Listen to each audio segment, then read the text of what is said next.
ओम साई राम। आजिर साई संदेश रे बाबा कहउचंती मोर प्रिय संतान, समय तुम पाई बहुत मूल्यवान अटे। समय को केबे हेले नष्ट करनी। समय तुम पाई बहुत मूल्यवान। सबु बेले समस्तों पाई समय देवा को चेष्टा कर।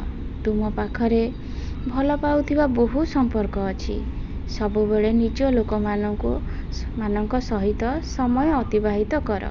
निज परिवार को समय दियो।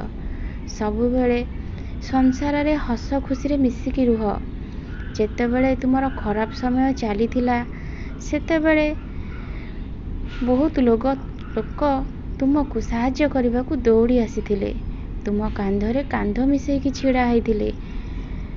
तुमको कहिथिले तुमे चिंता करनी, आमे तुम सांगरे अछु। संपर्कर डोरी तो बहुत मधुर। मोर संतान, केबे भी से लोक माननको निंदा करिवनी। सबुबेले से तुम सांगरे अछंती। तुम पाखको दौड़ी आसीथिले। आजी किछि भूल बुझामणा जोगु संपर्क रे फाट सृष्टि हेइछि।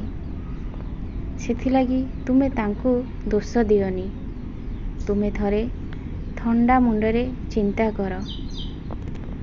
संपर्क रे बेले बेले एमिति तिक्तता देखा दिए। सेथिलागी तुमे से कथा को जमारू निज मुंडरे पुराओनी। ए संपर्क को केबे भी भांगिबा को दियो नाही, काहेकि ना से खराब समय रे तुम सांगरे थिले। संपर्क भी एमिति हेई थाए। संपर्क रे छोट बड़ समस्या लागिकी रही थाए। आ भूल बुझामणा भी देखा देई थाए। किछि भूल न थाई कि भी तुमको बहुत कथा सुनिबा को पड़ी थाए। संपर्क रे एमिति ही हेई थाए। किछि भूल न थाई कि मध्य तुमको अन्य पाखरे मुंड नुआइबा को पड़ी थाए। ए संपर्कर डोरी तो बहुत निबिड़। सेति लागी तुमे केबे भी कहा ऊपर क्रोध करनी। मोर संतान, तुमे थरे ठंडा मुंडरे चिंता कर।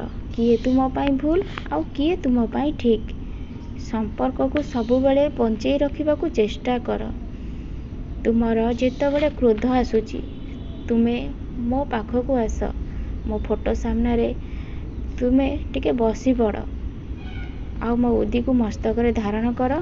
मो साई नाम को स्मरण कर। देखिबो तम मुंड पूरा शांत पड़ी जीवो। तुमे जमारू मन कष्ट करनी। मु तुमको कथा देउछि, मु सबु बेले तुम सांगरे अछि। तुमे तुम कर्म करि चल। आउ तुमर परिवार को सबु बेले सहाय्य कर। निज लोक माननको सबु बेले भल पाओ। कहारी सांगरे केबे भी मतभेद करनी। तुमे बहुत भल मनीष। सेथिलागी तो मु तुमको ये सब कथा कहूची। तुमे जो काम करबा को चाहिच सेथिरे तुमे निश्चय सफलता पाइबो। तुमे ठीक भावरे तुमर कर्म कर। मु तुम सहित अछि। सबु बेले मु तुम पाखे पाखे अछि।